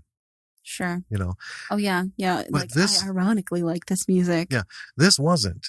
No. I could first of all, Warwick is of the age where car wash was definitely in his life, just like, mine and, I fully 100% unironically love that song. Absolutely. I mean, that and Rubber Band Man, if they'd had Rubber Band Man in here, you might have lost me. Because when that shows up, I'm just like, I can't do anything. This is awesome. Dun, dun, dun, dun, dun. Yeah. See, now it's all going through my head. But anyway, it fit perfectly. Mm-hmm. And, again, it's all these little things that tie into it. The dance number and everything. It was hilarious. Yeah. But you get it. And there again, that's another homage to, dance numbers in film, car walk, all these things. Oh, absolutely. All these things. But I think if we weren't taking notes, I think we still would have missed a lot of this stuff. I think that's true. Because the story is just, you just don't want to unfocus. Oh, David Hyde Pierce had me glued to him this whole movie. We've talked about this. There are very few actors that have presence. Mm. And he has presence. Mm-hmm. Every time I've ever seen him, like even watching Frasier, right? All the rest of the cast, they're great. I focused on him over everyone else in the scene. Even if he was just like in the background, because he can just put it out there, right? He just resonates. I'm here. And in this, being the principal, you're just like, need more. Need me more, David. Yeah. It's great. And again, not to besmirch anybody else's performance in this movie. Right. Right. The detectives. Well, you had another thing. Let's go back to you want to do the simple, the subtle storytelling. And that was the one part. Was there another part? No, it was the photo and then the movie memorabilia. Okay. Let's talk about the detectives. Mm-hmm. I found it weird at first. Yeah. But here's the thing. They were minimalist because their part in this was minimal. Oh, absolutely. I mean, not, in terms of airtime, or camera time and stuff. They weren't germane to the story other than to establish they're detectives. They're on this case so that we could learn he's the lieutenant. Well, not just that, so that we could also learn, their progress in the case against Taylor and the part that the girl played in it. Well, to let that, come true. But Taylor, gave us most of it in his remembrances, Mm-hmm. Because they were, but I don't know if they were meant to be comedic, but it worked out that way because I kept chuckling, and so we're back to the detectives. Okay. Guess I know. That's it. And that's it for the detectives. And you had, you put it in your notes. Okay. That's it for them then. Yep. I loved reading your notes and you're like, they're really not in this a whole lot, are they? Oh man. So again, you can have characters that don't need to fill in screen time. Sure. Arguably, we could have probably done without them. Things could have shifted a little bit, and we didn't necessarily have to have the detectives. I think if that had happened, though, it would be like what you were talking about. Exposition. Yeah. I don't think it would have been as smooth. So I think they were necessary, but I think this is a good example of how a very necessary element doesn't have to be all through the whole thing. Right. It was literally, and now we take a break for this. Well, yeah. And I think kind of playing into the subtlety thing, the detectives were our way of not having the reveal about work being a police lieutenant come completely out of left fucking field. Right. Right. I mean, it did. It came completely out of left fucking field. There was no hint, no clue, no nothing at all. The whole thing, they show the detective pulling up to the house, getting out of the car, walking to the house, knocking on the door, right? Right. And you think, oh, fuck, he's there because of Taylor's right, fake because dead the woman body. called. Right. Right. boom. Yeah. You know, oh, hey, Larry. Sorry, Lieutenant. Don't mean to bother you. Yeah. You know, go. We're like, oh, shit. Right? God. You know, that was as big of a smack as Taylor opening his eyes in the trash. You know, like, what the fuck is going on here? Yeah. Because he's clearly dead. And I'm thinking, so what? Does he like just like cut the skin? But more importantly, let's not talk about his wounds. Let's talk about why the fuck would this police lieutenant / serial killer put a body out with his trash? Right.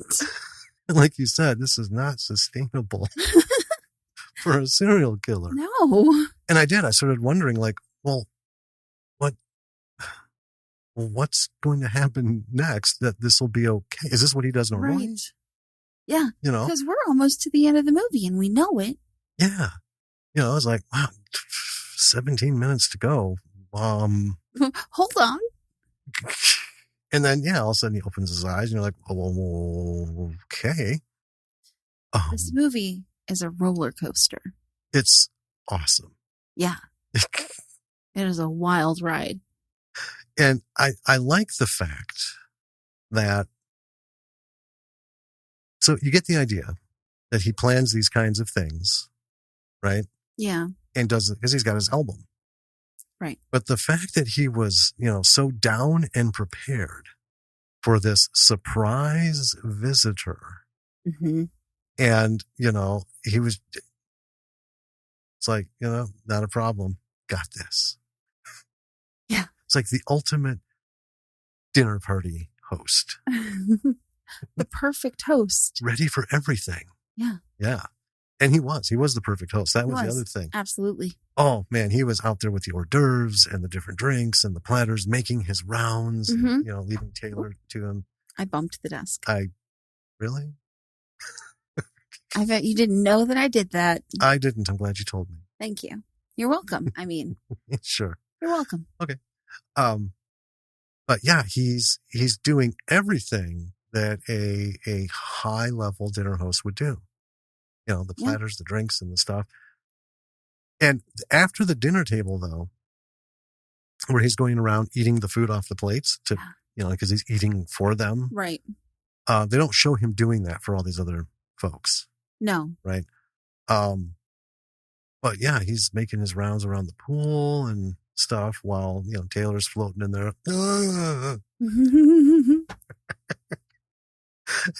Visually, some of these instances, like when he put the mask on him, and he's, he's drunk. We were doing monster role play and he's just stuck in the part, for the neighbor lady.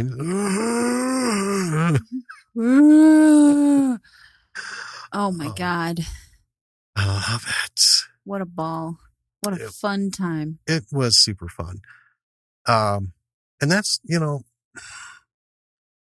I like movies that can inject some humor in these kinds of situations. Well, this is absolutely a dark comedy.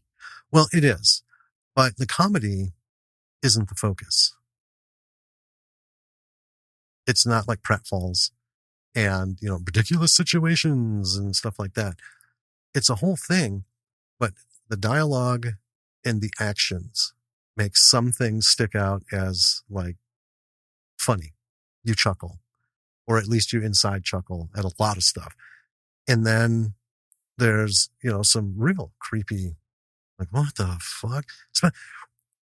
When Warwick gets up and walks off, you just never know what the fuck is going to come next. This is true. Right? Half the time you're like, oh, is he finally fucking snapped full on?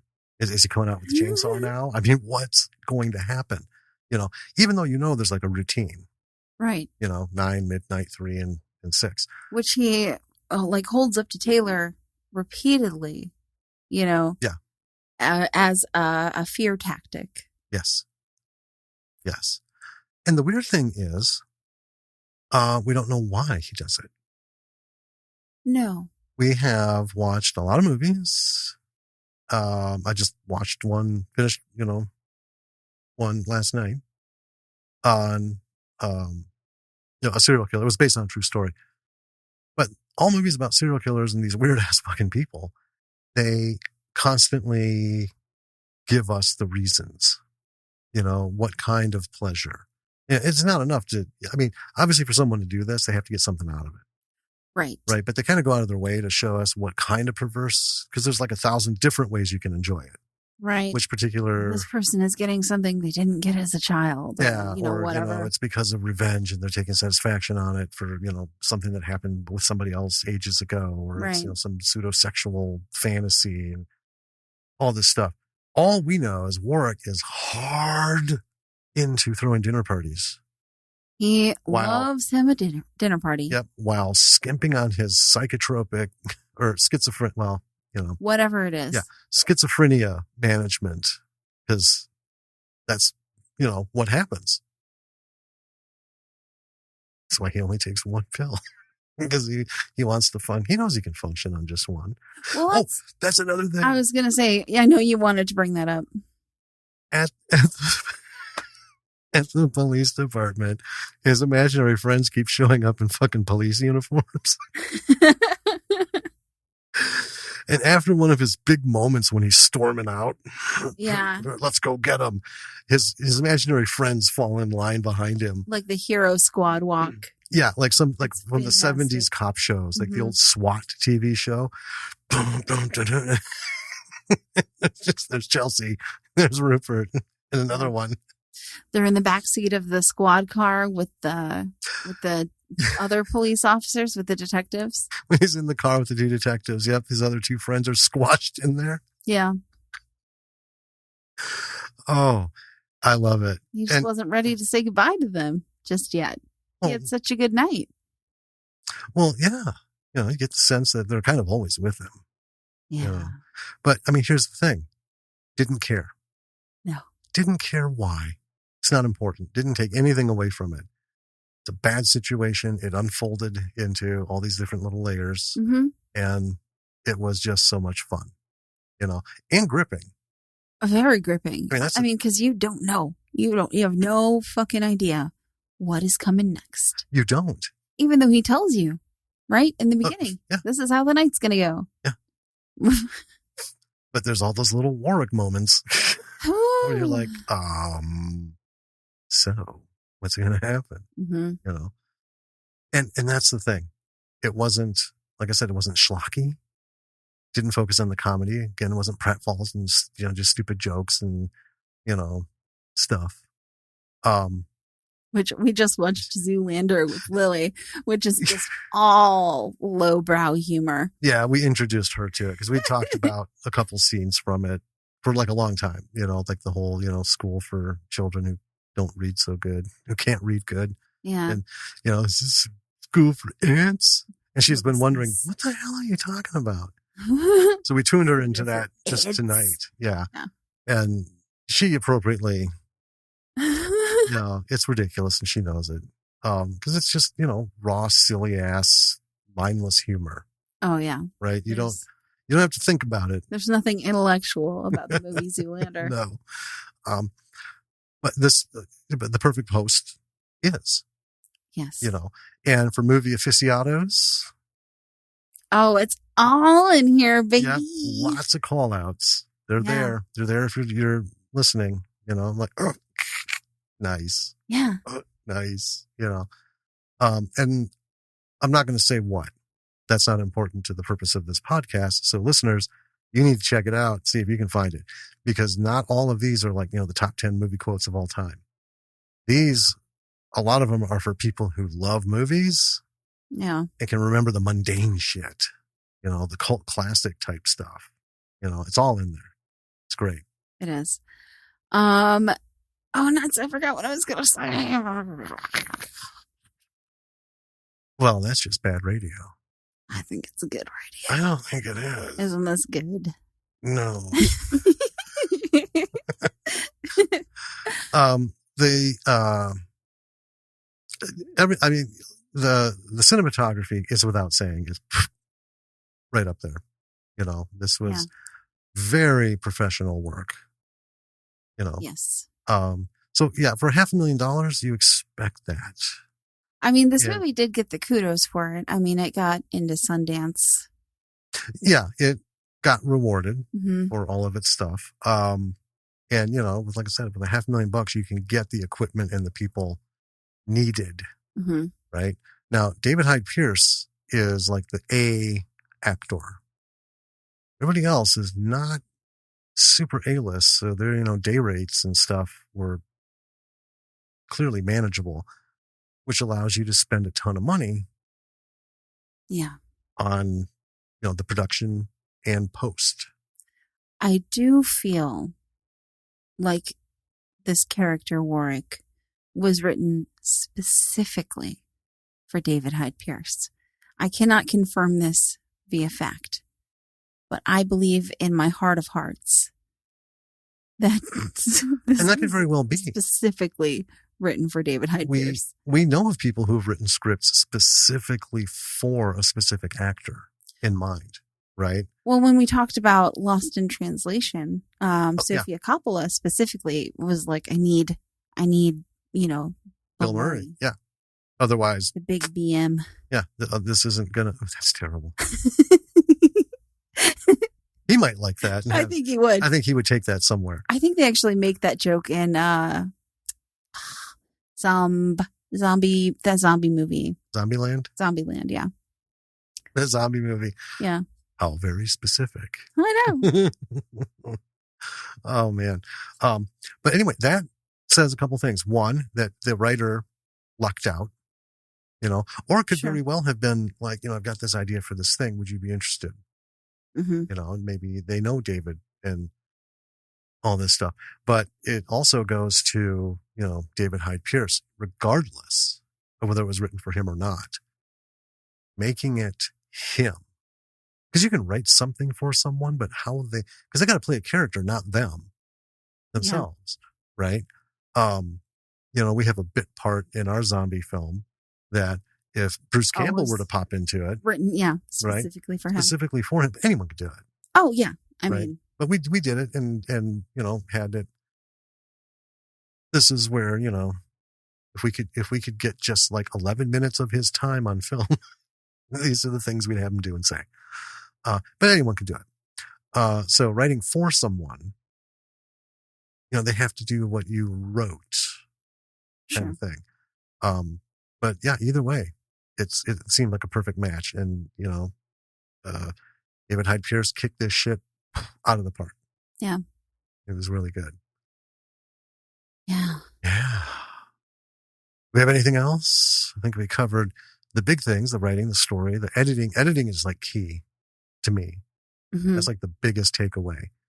I think the second biggest for me is how to inject comedy without going like full lampoon.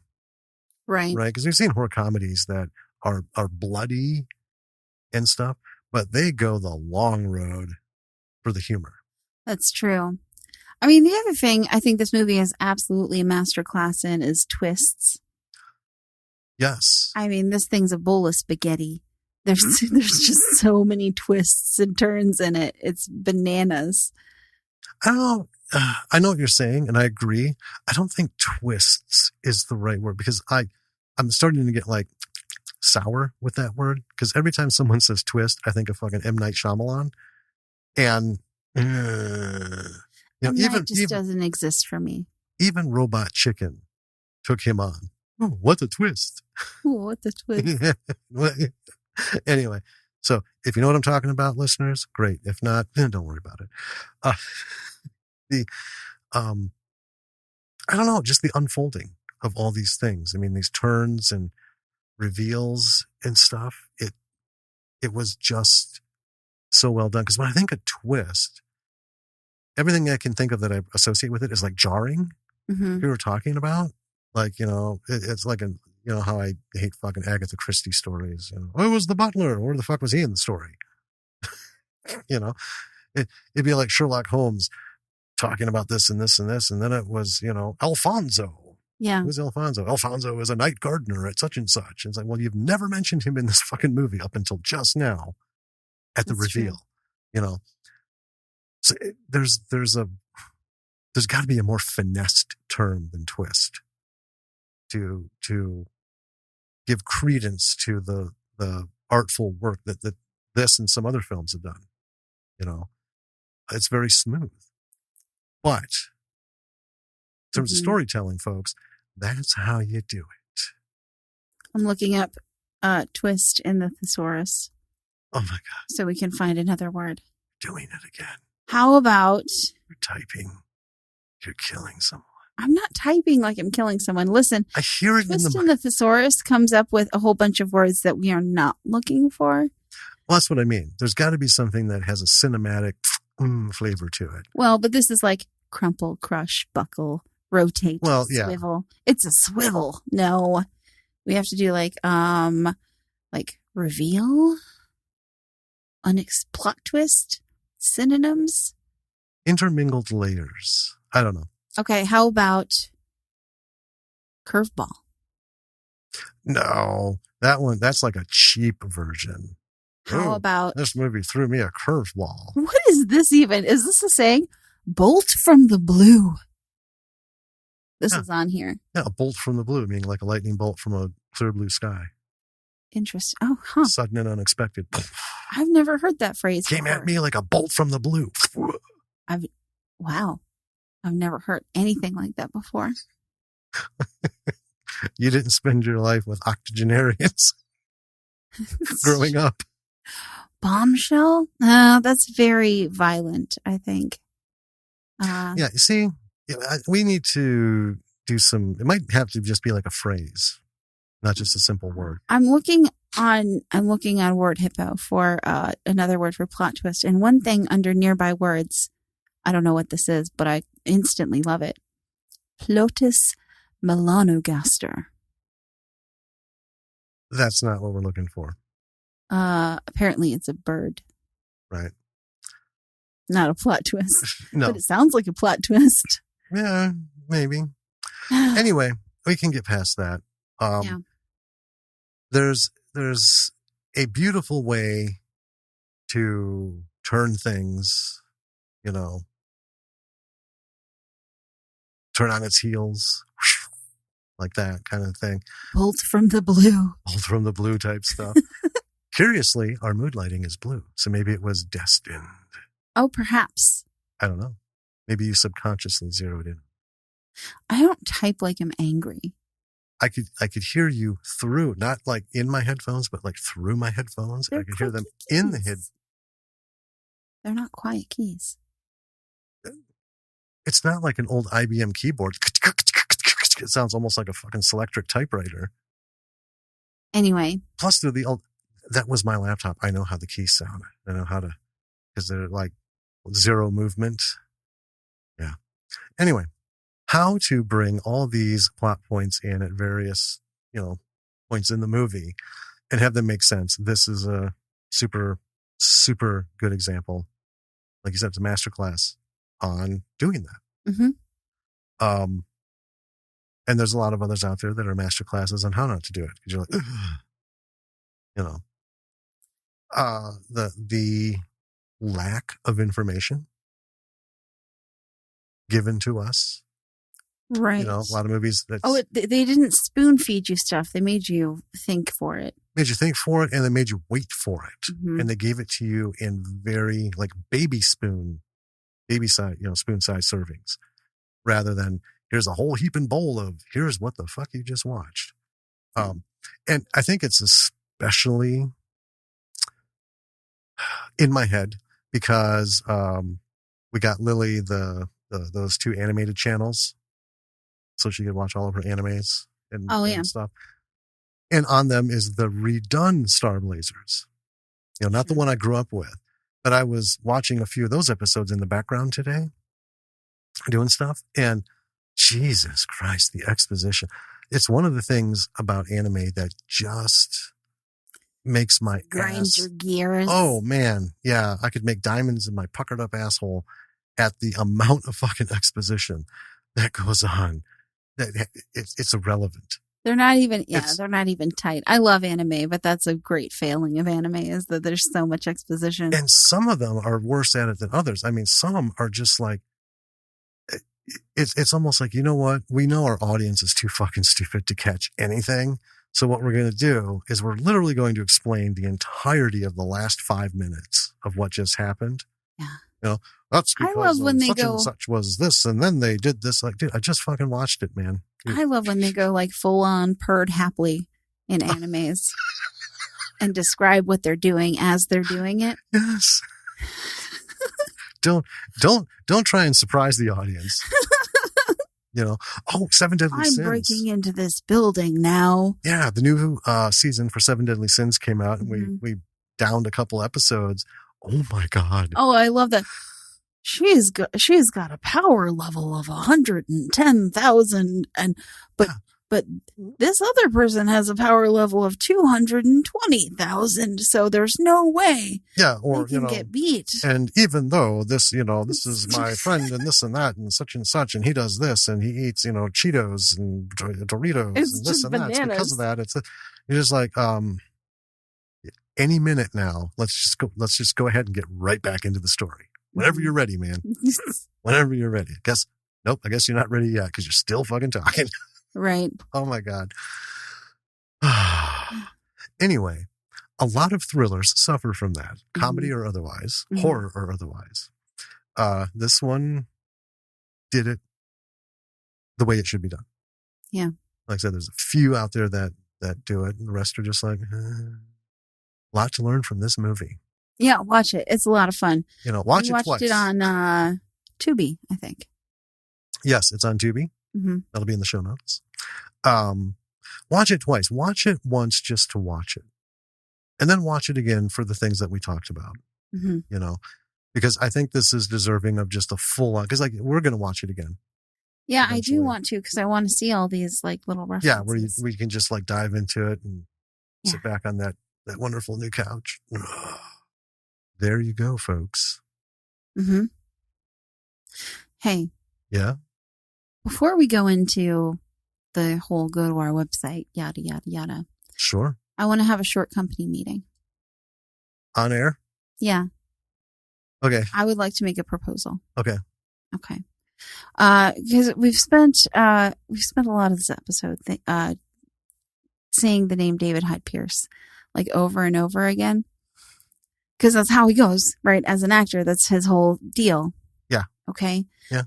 And I listened to a lot of, other things, and I think we should go full name as we do our intros and outros. Not middle name, don't have to do that. But just first name, last name. Be a little more formal.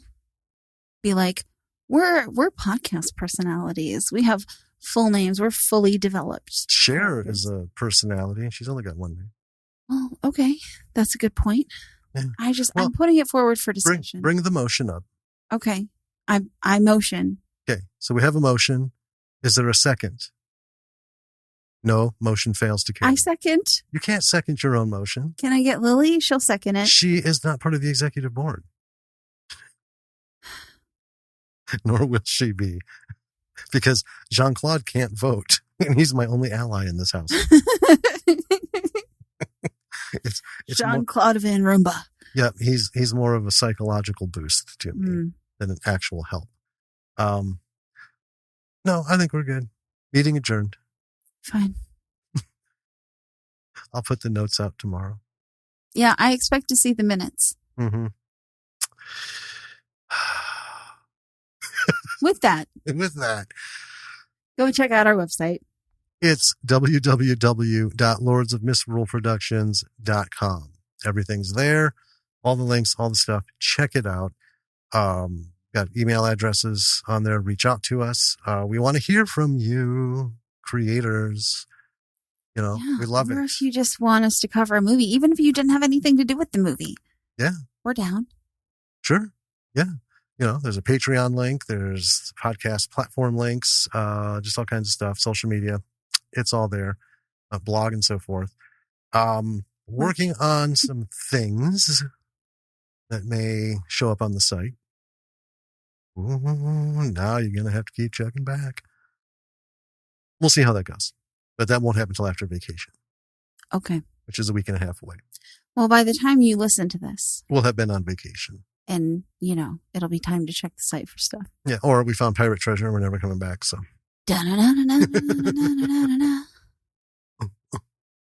B-siders. Check this out. Look at it. Take notes on it. Enjoy it. And keep doing your own thing. And until we talk to you, well, for you, it'll be next week. Until that time, this is Jim. And this is America's Sweetheart. No, wait, I did that last time. What did I say earlier? Oh, this is your manic pixie dream girl, Danny. Should you write that down before we begin? Did I write? I didn't write it down. No, I said, should you? No, absolutely I've got my note. I've made occasional notes on this. Absolutely not. It's funnier if I forget, like I just did. Okay, sure. But listen, though. Yes. This is your manic pixie dream girl, Danny. No last name. I'm just pointing that out for you. Okay. And we will talk to you soon. Bye.